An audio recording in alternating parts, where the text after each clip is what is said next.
the only purpose of man's sojourn on this earth is to seek God. Then I can tell you all a secret which all of you know, but nobody knows, because each individual translates the secret as per their own understanding. This is called the open secret of spiritual knowledge. Yes. Like you see the Bible, millions of people read the Bible, but each one has their own interpretation of the Bible. And nobody can tell the other, you're wrong and I'm right. No. This is my understanding of the Bible or the Bhagavad Gita, and that's your understanding of the Bhagavad Gita. So each one is right according to the degree of their evolution and the degree of their understanding of this subject which I am discussing today, called happiness. Everybody wants happiness. Some think that happiness you will get in Buddhism, so they join Zen Buddhism. Some people think you'll get happiness in Christianity, they join Christianity. Some people think they get happiness by being a Lutheran, and they join the Lutheran. They all are different pathways, you see. But I am not here to talk about happiness as much as I am to give you happiness. See, many people talk about it, but very few give it. Taking this word happiness, we will try to understand it by experiencing it. So therefore, I all want you to sort of drop your mind or set it aside and open your heart. It's a small group, and I'm giving you a foretaste of what this happiness will be in your life. When you take charge of your life. There are many books, on psychiatry and psychology and this thing. I am okay, you're okay, take charge of your life. Howdy, howdy, bowdy, bowdy. Men are from Mars, women are from Venus. But what then? So what? They're from Venus, I'm from Mars. But then what? Oh, then, I don't know. Go to the next book. So you're going to read books, or you go to a restaurant, are you going to keep reading menu of the restaurant, so you're going to eat something. You're going to starve. So reading books is like reading the menu when you go to a restaurant. And experience is like eating the food. You must order from the menu and eat. So today we are here to order from the menu. You can't go to what's this, Ruby Tuesday. And you all know Ruby Tuesday? It's got very good salad and good food, right? That's this specialist shop. It's a specialist shoppy where you can eat to your liking, and they give you very good treatment. Freshly squeezed orange juice and good salad and everything and all that. So therefore, reading books is like reading the menu. Now we've been reading the menu in America for too long. High happiness, low happiness, sad happiness, joy happiness, this thing sauteed happiness, and all these different happiness. Happiness with Parmesan cheese, happiness with so-and-so. You have all this happiness, death by chocolate. And all these, we are reading about happiness. I'm just giving an example. But who's going to make you taste this? So I am here to serve you as a servant of humanity and to serve you happiness, which you will experience, provided you don't see the basic thing. When I'm transmitting a certain energy or a certain aspect of the divine love, you must not be too thinking, otherwise you'll get analysis paralysis. You've got your whole life to think and be paralyzed. Here, sit like a child of 5 and give it a good try. Give it a try. If the yogi is saying he's going to breathe through your breath, give it a try. I'll breathe through your breath. That's what I'm going to do today. And those of you who've been with me for long and have had this experience of me breathing through your breath. How many have had that experience? Raise your hands. So that's pretty good. So all of you have had it. I'm going to breathe the bliss in it for everyone. But the others will just get the long breath and you'll get the bliss as well. Okay? So you have to go deeper and deeper and deeper into this experiment of bliss. That's the crying need of the day. Because there is no bliss, there is no happiness.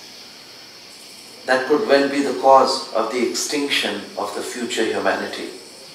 Not the melting of the ice, but the emotional torment and the lack of happiness could be the cause of our own undoing, O humanity. Save yourselves. And it's very simple, I tell you. It's very simple. Be the architect of your own happiness. The secret lies in the breath. I'm not telling you be Christian or be Muslim or be Hindu or Buddhist. I'm telling you, be the architect of your own happiness.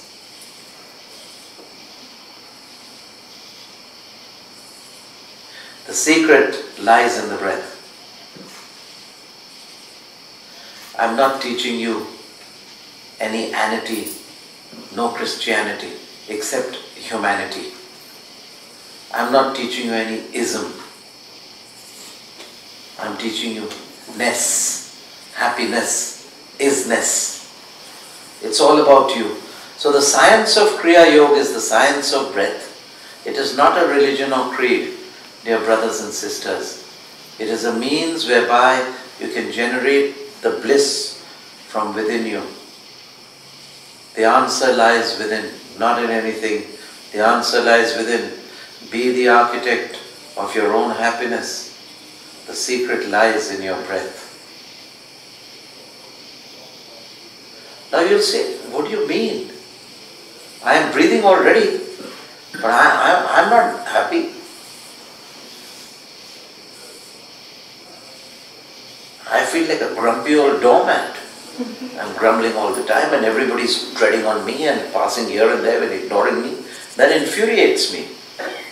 I'm a grumpy old fellow. But you see,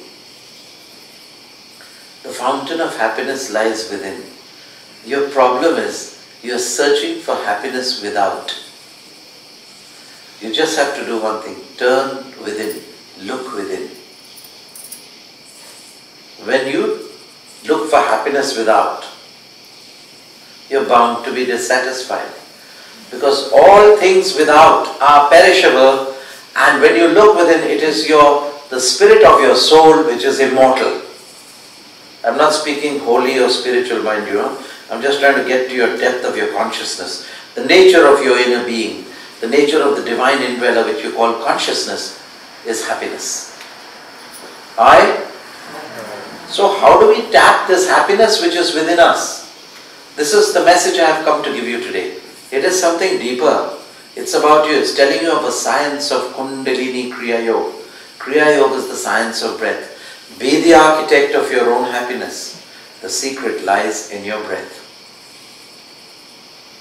By breathing rhythmically,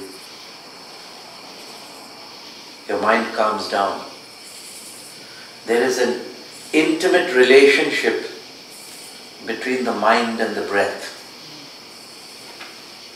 If you will see, why must you pay attention to me? Why must you be interested? Because this is not about rocket science, it's not about astronomy, it's not about climate change or real estate or money or drugs. It's none of these things. You should be interested because it's about you. Selfing into the self, it's about your well-being and your happiness.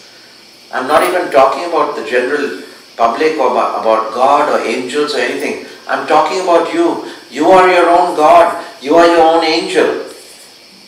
Awaken the God within you. Awake, O sleeping image of God, and manifest thy divinity. This should be the prayer. We get up every morning. Awake, O sleeping image of God, and manifest your divinity. Divinity will arise within you. So, getting to this point that the breath and the mind are intimately connected.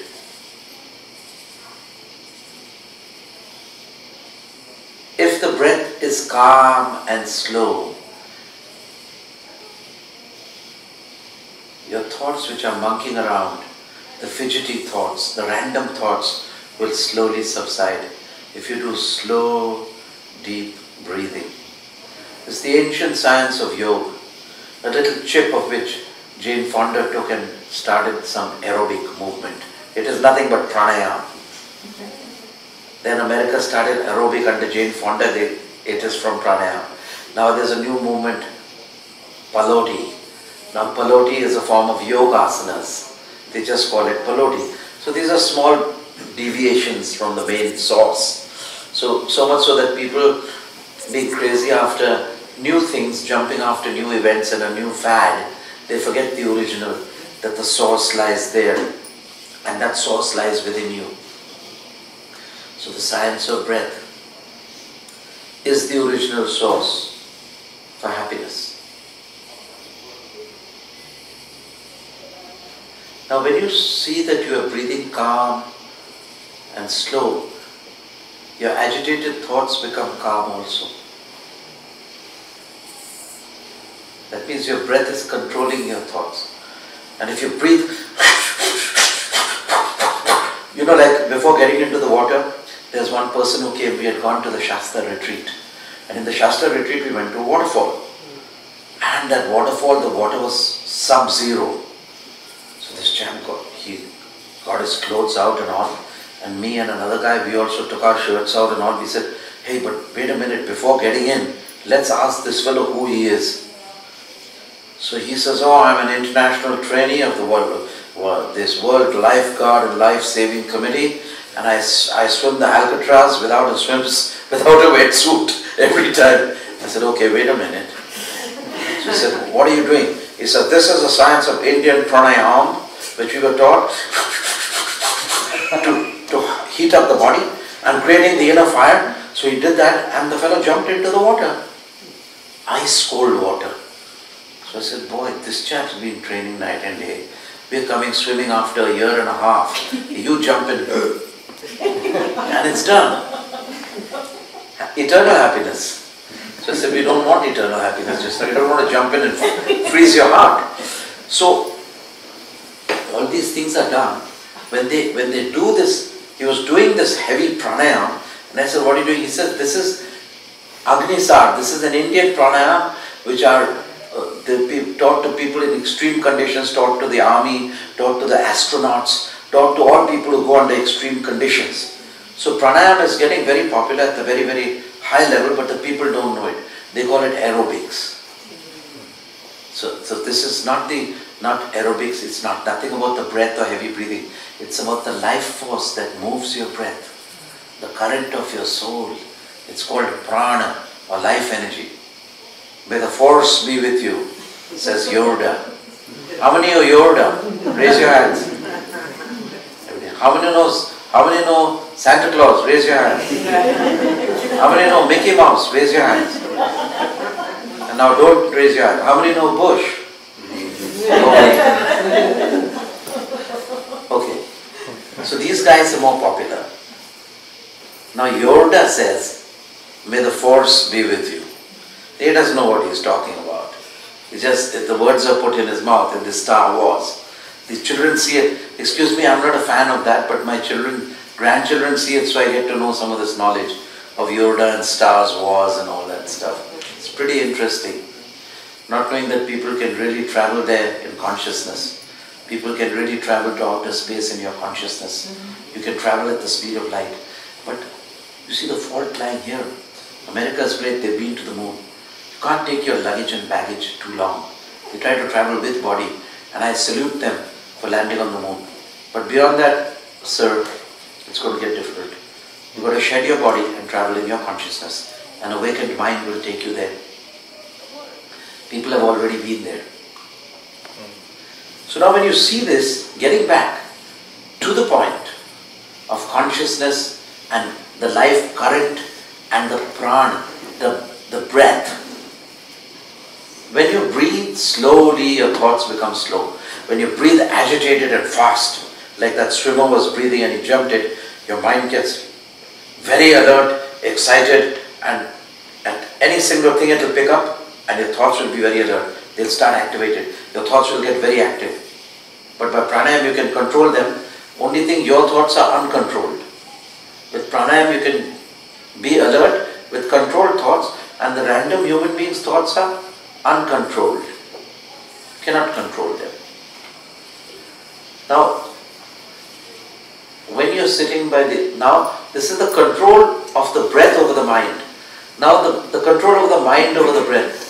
If you sit at the evening sunset, calmly by the ocean side and watch the waves in the sunset, your mind takes on the form of the sunset and the waves and becomes calm. Then suddenly if you're told to get on a horse immediately and gallop because some bandits are behind you and you're going full force, come on, hurry up, hurry up. Your mind is very excited and nervous and agitated. So the activity of your mind, the activity when you're quarreling with someone, your mind is not calm. So your mind controls your breath. When you're quarreling with someone, your breath is heaving. When you're active and going on a horse, your breath is heaving. When you're sitting for meditation, your breath is calm. When you're sitting at the evening sunset, your breath is calm. So your mind controls your breath and your breath controls your mind. Have you understood? Yes. Therefore I say, be the architect of your own happiness. The secret lies in your breath. Because you cannot always control your mind by looking at a sunset. Mind is harder to control. The breath through the life force is physical.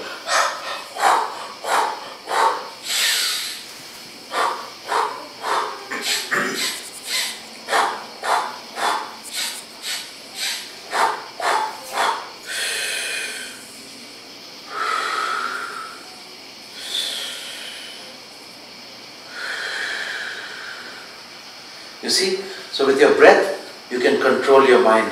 It becomes calm. That's why be the architect of your own happiness. The secret lies in your breath. First there will come a tranquility and then a happiness.